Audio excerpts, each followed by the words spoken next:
2026 தமிழ்நாடு சட்டமன்ற தேர்தல் வாக்குப்பதிவு முடிந்த பிறகு அரசியல் தலைவர்கள் ஓய்வெடுக்கவும் அடுத்த கட்ட நடவடிக்கைகள் குறித்தும் கவனம் செலுத்தி வருகின்றனர்.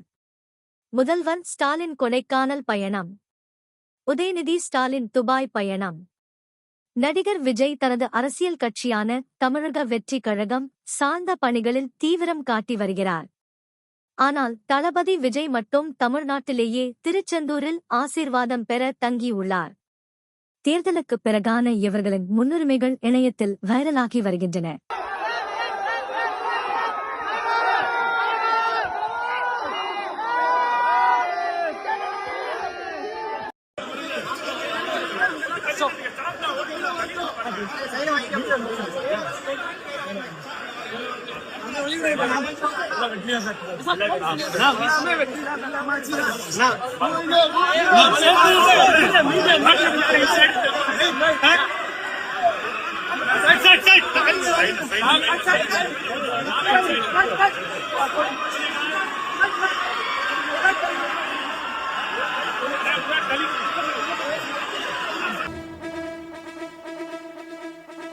மேலும் வீடியோக்களுக்கு சேனல் சப்ஸ்கிரைப் செய்யவும் மற்றும் நோட்டிஃபிகேஷன் பெல் ஐகான் கிளிக் செய்யவும்.